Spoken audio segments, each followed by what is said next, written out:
Hola, bienvenida, bienvenido a una nueva unidad, en este caso la circunferencia y el círculo. Supongo que sabes mucho de estas cosas. Vamos a empezar por la circunferencia. ¿Qué es una circunferencia? Una línea cerrada en la que todos los puntos yacen a la misma distancia de un punto fijo, ¿verdad? Que es interior, que tú sabes cómo se llama, que se llama centro, ¿verdad? ¿Y qué es el círculo entonces? Pues el círculo es el interior de la circunferencia. Ahí lo tienes. Vamos a por más cosas. Vamos ahora a ver los elementos básicos de la circunferencia. Y es que todos sabemos que hay determinados elementos que si no conocemos, pues entonces no podemos hablar propiamente dicho de la circunferencia. Ahí tenemos una circunferencia. ¿Cómo se llama? El segmento que va desde el centro hasta un punto cualquiera de la circunferencia. Pues eso se llama radio, ¿verdad? Muy bien, correcto. Vamos ahora a un segmento de la circunferencia que va desde un punto de la circunferencia a otro, pero pasando por el centro. ¿Cómo se llama eso? Pues eso se llama diámetro, ¿verdad? Correcto, muy bien. ¿Hay más segmentos? Pues sí, hay más segmentos, vamos a por ellos. Ese de ahí va desde un punto de la circunferencia hasta otro punto de la circunferencia cualquiera, pero no necesariamente pasando por el centro. Eso se llama... Muy bien, cuerda. Perfecto, muy bien.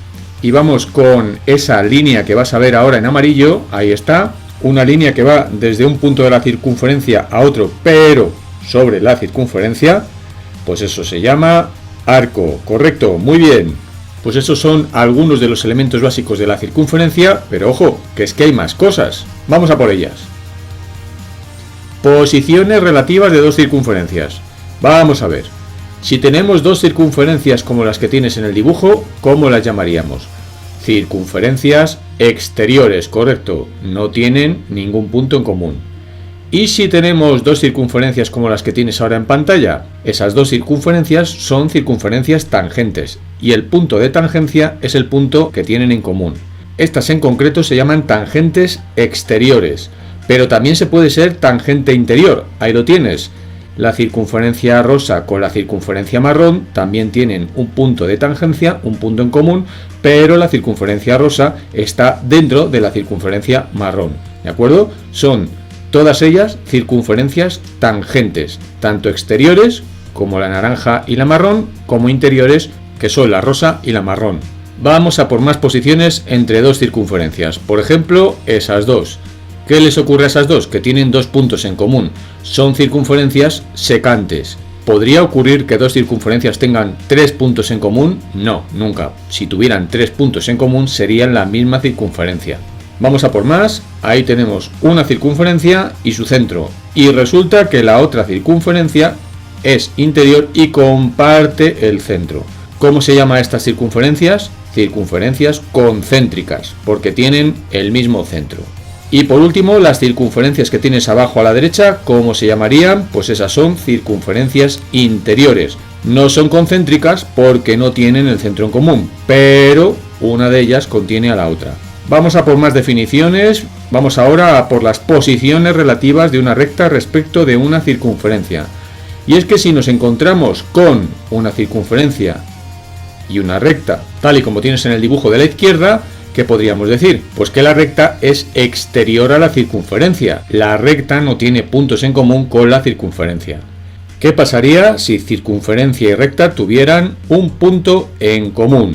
Pues que la recta sería tangente a la circunferencia, porque solo tiene un punto en común con la circunferencia. ¿Y si tuviera dos puntos en común la recta con la circunferencia? Entonces diríamos que la recta es secante, porque tiene dos puntos en común. ¿Cuántos puntos en común puede tener una recta como máximo con una circunferencia? Pues no más de dos. Puede tener dos, puede tener uno o no tener puntos en común, pero nunca podrá tener más de dos, como es de lógica. Vamos a más cosas. Vamos ahora a ver las regiones dentro del círculo, ya sabes, el círculo, lo de dentro de la circunferencia. Vamos a ver. Si nos encontramos con esa región roja que generan dos radios de la circunferencia, diremos que eso se llama un sector circular, ¿de acuerdo? Vamos ahora a ver esa otra región que está generada por una cuerda de la circunferencia. Esa región naranja que ves ahí se llama segmento circular, que es la región limitada por la cuerda y el arco que une los extremos de la cuerda. Hay otra región más que es importante conocer, que es la corona circular. ¿Qué es la corona circular? Es la zona azul oscuro que ves en el dibujo y que está generada por dos circunferencias concéntricas. Perfecto, vamos ahora con los ángulos que pueden estar asociados a una circunferencia. Empezamos por el que tienes arriba a la izquierda. Un ángulo que tiene el vértice sobre la circunferencia y las semirrectas son secantes respecto de la circunferencia. Eso se llama ángulo inscrito. ¿Por qué? Porque está dentro de la circunferencia. Vamos ahora al segundo ángulo asociado a las circunferencias más sencillo, que es el que tiene el vértice en el centro de la circunferencia y por supuesto sus semirrectas también cortan a la circunferencia. Eso se llama ángulo central, ¿de acuerdo? Vamos con el tercero de los ángulos asociados a una circunferencia. Ese ángulo que ves en amarillo ahí a la derecha es un ángulo que se llama semi-inscrito. ¿Por qué? Porque parte de él está inscrito y parte de él no. Como puedes observar, tiene el vértice en la circunferencia, pero hay una de las semirrectas que es tangente y la otra que es secante. Vamos ahora a representar otro de los ángulos asociados a la circunferencia. En este caso tenemos que el vértice está dentro de la circunferencia y sus semirrectas cortan a la circunferencia. Eso se llama ángulo interior, lógicamente, ¿no? Y vamos con el último de los ángulos asociados a una circunferencia, que es el que tienes abajo a la derecha. En este ángulo, el vértice está fuera de la circunferencia y sin embargo sus semirrectas cortan a la circunferencia. Eso se llama un ángulo exterior. Pues sabiendo todos estos tipos de ángulos, vamos a centrarnos en dos fundamentales, que son el ángulo inscrito, el de arriba a la izquierda, y el ángulo central, que es el del centro, porque entre estos dos ángulos se da una curiosa propiedad que es interesante que conozcas.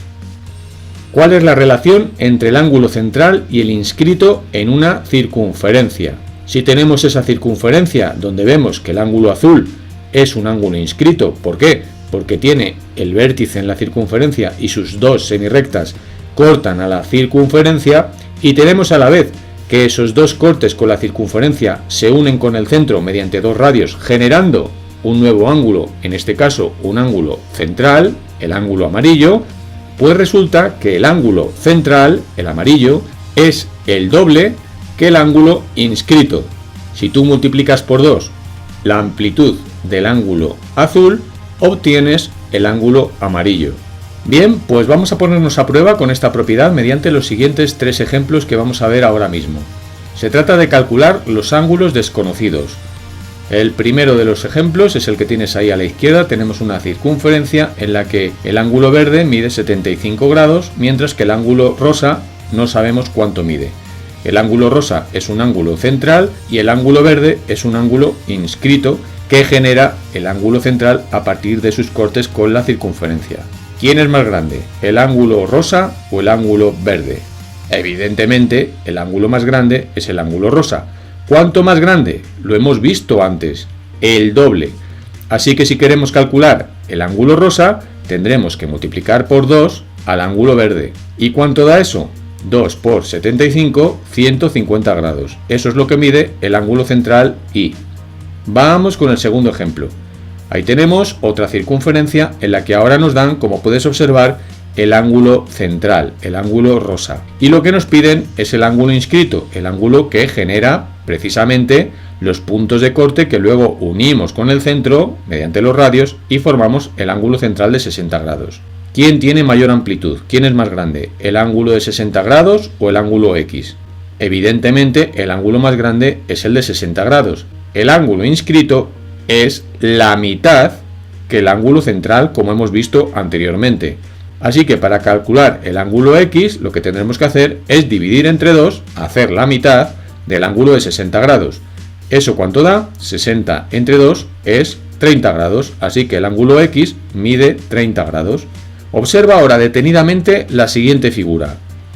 En ella nos piden el ángulo Z, que como puedes observar se forma a partir de los radios que generan los puntos de corte del ángulo inscrito, que lo ves ahí arriba, que es un ángulo de 90 grados. ¿Por qué? Porque ya lo estás viendo que lo señalan con un cuadradito. Y nos piden claramente que cuánto mide el ángulo Z. ¿Quién es más grande? ¿El ángulo inscrito o el ángulo central? ¿El ángulo verde o el ángulo rosa? Es más grande el ángulo rosa. ¿Cuánto de grande? El doble de grande. Con lo cual, para calcular z, lo que tenemos que hacer es multiplicar por 2, hacer el doble del ángulo recto, de 90 grados. Y eso da 180 grados. Esta última figura es muy importante porque te está diciendo que siempre que inscribas un ángulo de 90 grados en una circunferencia, el ángulo central que se te genera es un ángulo de 180 grados. Es decir, que los dos radios que generan el ángulo central están alineados y forman un diámetro. Y viceversa, si tú tienes un ángulo inscrito en el que el ángulo central sea un ángulo llano, entonces el ángulo inscrito tiene que ser de 90 grados. Dicho de otra manera, si nosotros representamos un diámetro en una circunferencia y creamos un ángulo inscrito uniendo los puntos de corte del diámetro con la circunferencia respecto de un punto cualquiera de la circunferencia, ese ángulo inscrito siempre va a ser un ángulo recto. Quédate con eso, que eso es muy interesante. Vamos a hacernos una de las preguntas ahora más interesantes respecto de la circunferencia. Y es la siguiente, y creo que tú también te la has hecho alguna vez. La pregunta que nos hacemos es ¿cuánto mide una circunferencia? Esto es una cosa que ya se preguntaban en las antiguas civilizaciones y obtuvieron respuesta. Bien sea midiendo el perímetro de lo que es la circunferencia, o bien marcando el punto de la circunferencia que toca con la horizontal y haciendo rodar la circunferencia una vuelta completa hasta que ese punto esté otra vez sobre la horizontal, y midiendo la distancia que hay entre las dos posiciones del punto marcado, podemos calcular cuánto mide la longitud de la circunferencia. Pues bien, tanto babilonios como egipcios como griegos tenían muy claro que había una relación directa entre esa longitud de la circunferencia y el diámetro de la circunferencia. ¿Cuál es esa relación? Ellos vieron que la longitud de la circunferencia era un poquito más que 3 veces la longitud del diámetro de la circunferencia.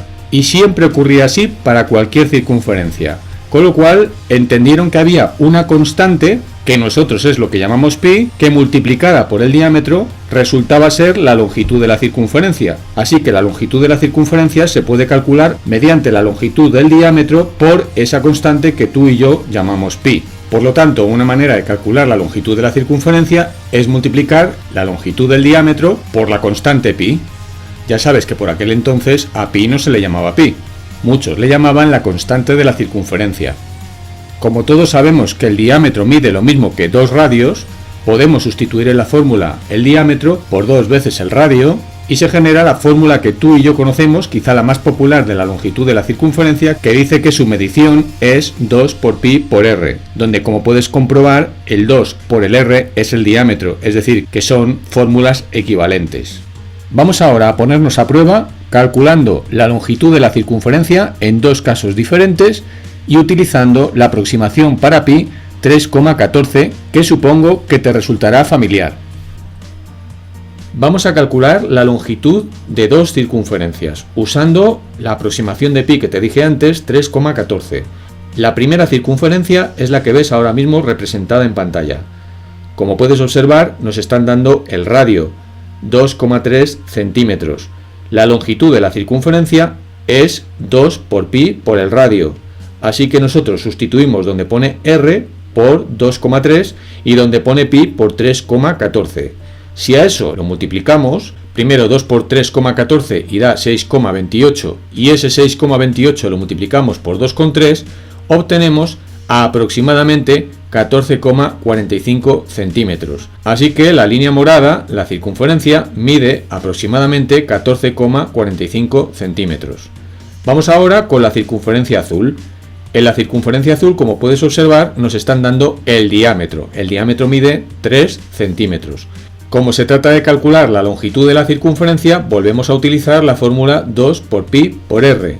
Y como el radio es la mitad del diámetro, pondremos 3 partido de 2 en el radio. En pi volvemos a poner 3,14 y hacemos la cuenta. Si multiplicamos 2 por 3,14 obtenemos 6,28 y si lo multiplicamos a su vez por 3 medios, que 3 medios es dividir 3 entre 2, la mitad de 3 que da 1,5, obtenemos 9,42 centímetros aproximadamente.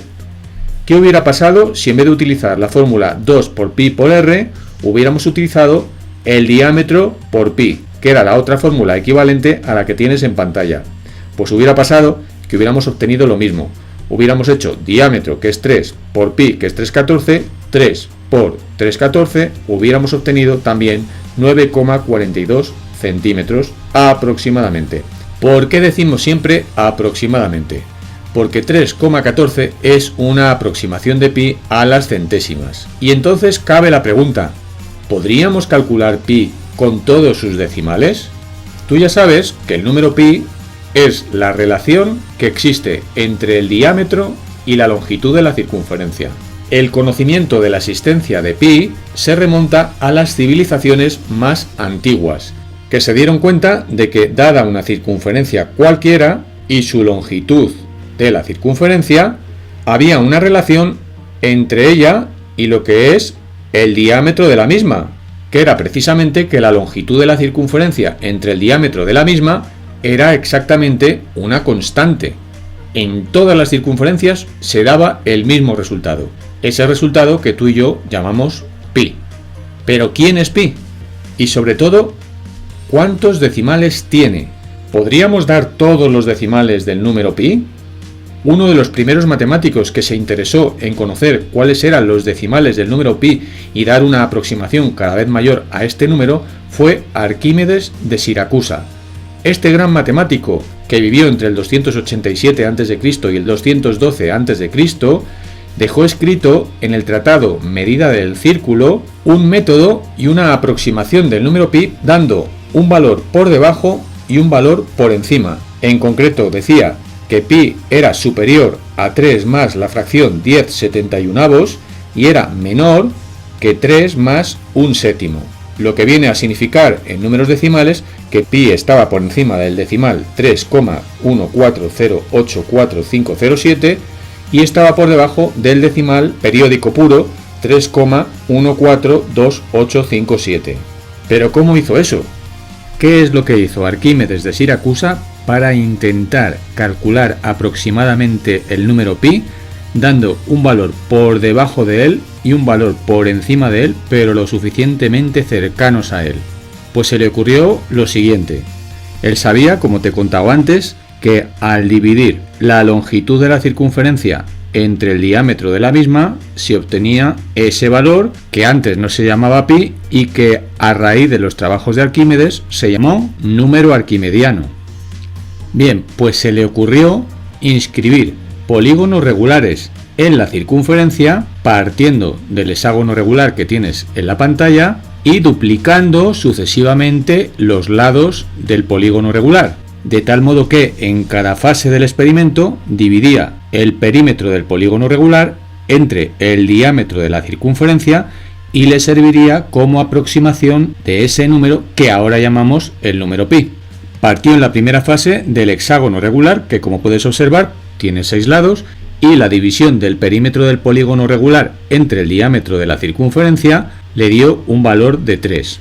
Ahora duplicó el número de lados. Por lo tanto, el número de lados del polígono regular pasa a ser 12. Y al dividir el perímetro del polígono regular entre el diámetro de la circunferencia, obtuvo 3,1058285,412 aproximadamente.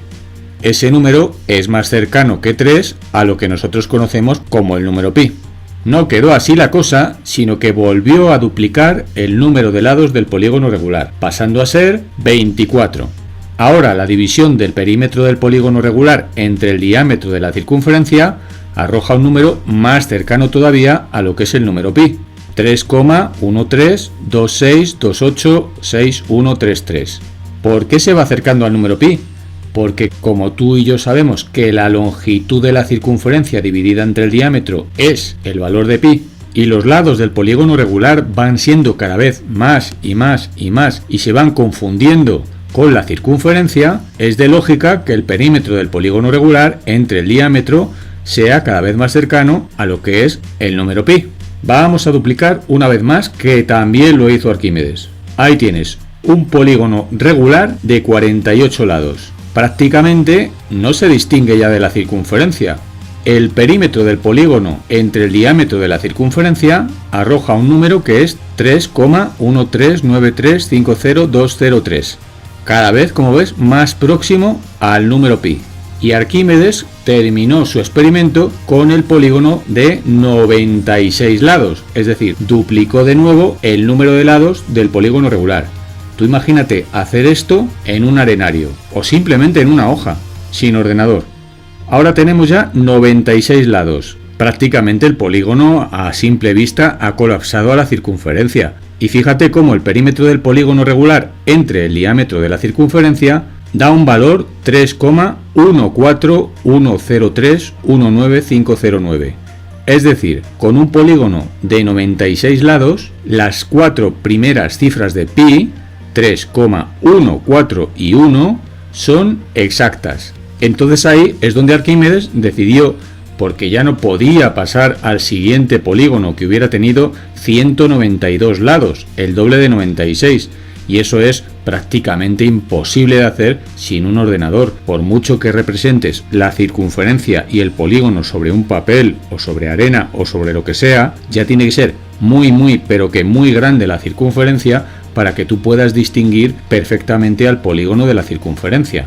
Bueno, pues paró en 96 lados precisamente por ese motivo y decidió dar un valor por debajo y un valor por encima, estableciendo que el número pi aproximadamente estaría entre 3,1408 y 3,142857. ¿Por qué no se parece nuestro número a los que dio Arquímedes? Porque nosotros lo estamos haciendo con un ordenador y estamos siendo muchísimo más exactos que lo que él fue capaz simplemente con sus aparatejos de dibujo, bien en un papiro o bien en un arenario. Con lo que te traslado mi admiración suprema por este gran matemático, uno de los 3 más grandes matemáticos de la humanidad, que fue capaz de establecer la fórmula de la longitud de la circunferencia, estableciendo una acotación muy superior a la que se conocía por aquel entonces del número pi, ya que por aquel entonces con un 3,1 ya iban servidos, y fue capaz, como veremos más adelante, de calcular no solo la longitud de la circunferencia, sino que también el área del círculo a partir de su acotación del número pi y una equivalencia entre el círculo y un triángulo rectángulo que veremos un poquito más tarde. Evidentemente, esta acotación, que fue increíble en su época, se fue mejorando con el tiempo y a lo largo de siglos y siglos se fueron calculando cifras exactas del número pi, hasta que un matemático llamado Johann Heinrich Lambert, que como ves vivió entre 1728 y 1777, demostró que pi era un número irracional. ¿Y qué significa eso? Significa que es un número cuyo desarrollo decimal es infinito y no tiene periodo. Observa, por ejemplo, las primeras 500 cifras del número pi. Como puedes observar, no existe ningún tipo de periodo. Y el número sigue y sigue y sigue y sigue, no se acaba jamás. Eso lo demostró Johann Lambert y cabe la pregunta de si Arquímedes intuyó y por eso dio una acotación por defecto y una acotación por exceso del número pi y no hizo como todo el mundo intentando dar un valor exacto del número pi. Eso es una pregunta que quedará para la eternidad, porque Arquímedes nunca nos va a contestar. Pero la contribución de Arquímedes respecto de la circunferencia y el círculo no termina con lo que te acabo de contar, sino que Arquímedes fue el artífice de la fórmula que tú conoces y yo conozco del área o superficie del círculo.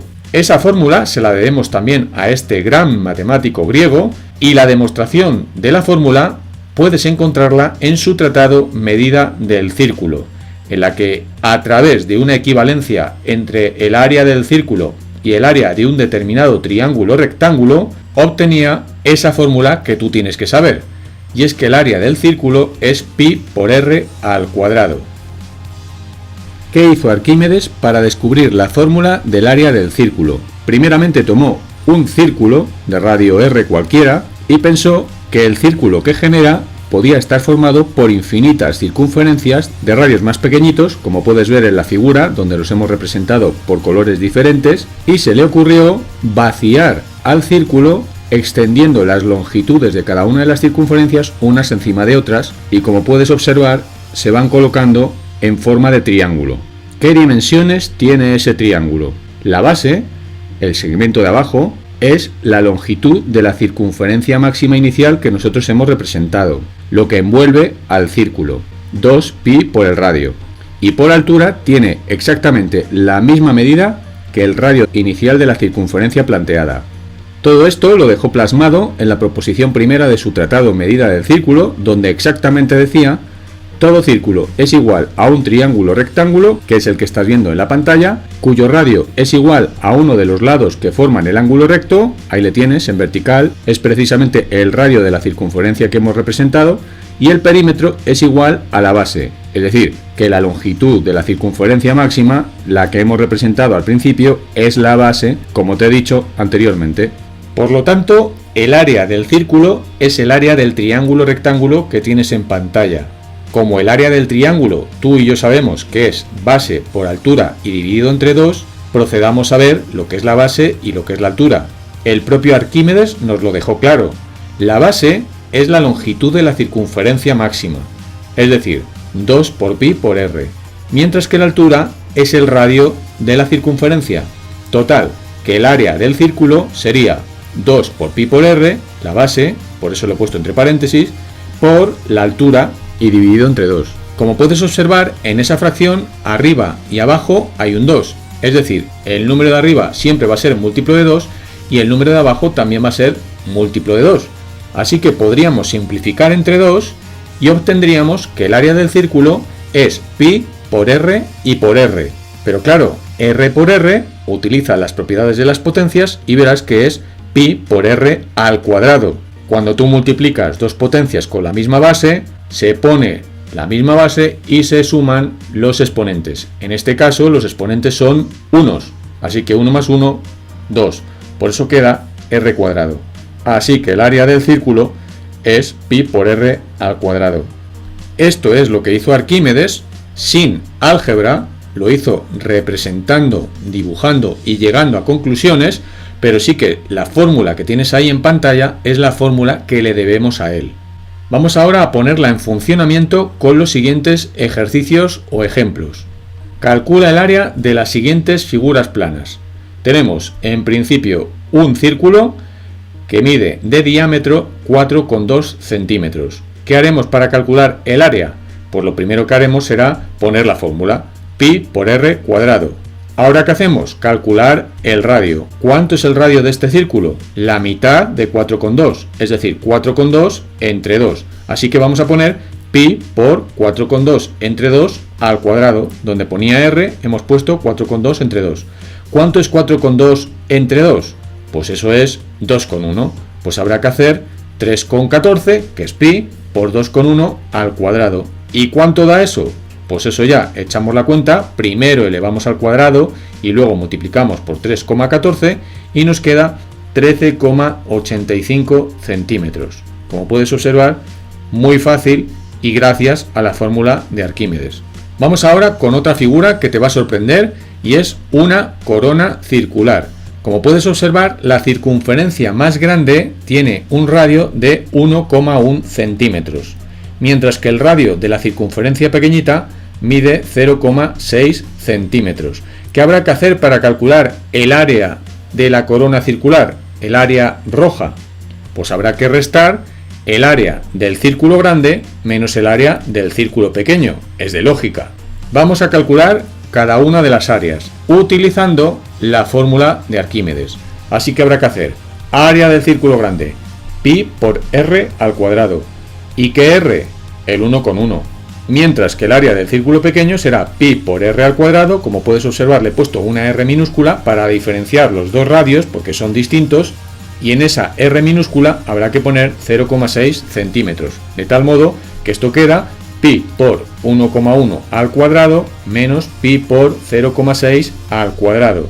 Ya sabes que a pi lo vamos a sustituir por 3,14 en los dos círculos, en el grande y en el pequeño, y vamos a efectuar esta operación elevando primero al cuadrado en cada una de las fórmulas de los círculos y luego ya multiplicando y restando. Primero elevamos, luego multiplicamos y luego restamos, obteniendo 2,67 centímetros cuadrados. Sería muy interesante que tú hicieras estas operaciones en tu cuaderno y comprobaras que te da exactamente lo mismo que a mí. Sabemos lo necesario e imprescindible para manejarnos con circunferencias y círculos, manejar el área, manejar la longitud de la circunferencia y conocer los elementos, posiciones, ángulos y regiones de la circunferencia. Apréndete todas las cosas que te he contado, apréndete las fórmulas y sobre todo me gustaría que te hubiera quedado por lo menos una sincera admiración por la figura de Arquímedes de Siracusa, que sin un ordenador como tú tienes, con las únicas herramientas que pueden ser un compás y quizá, pues no sé, un lápiz o algo por el estilo, fue capaz de sacar estas fórmulas que tú ahora vas a utilizar y que han hecho que la matemática y en general la ciencia evolucionen de una manera vertiginosa. Gracias a mujeres y a hombres como Arquímedes de Siracusa, tú y yo podemos ahora mismo dar clase con ordenadores. Espero que toda tu familia esté bien, que todos estéis bien, que tú estés bien, sigue trabajando, esfuérzate al máximo y nos vemos en un nuevo vídeo, en una nueva clase, aquí, en la web del Profe de Mates. Un saludo y hasta el próximo vídeo.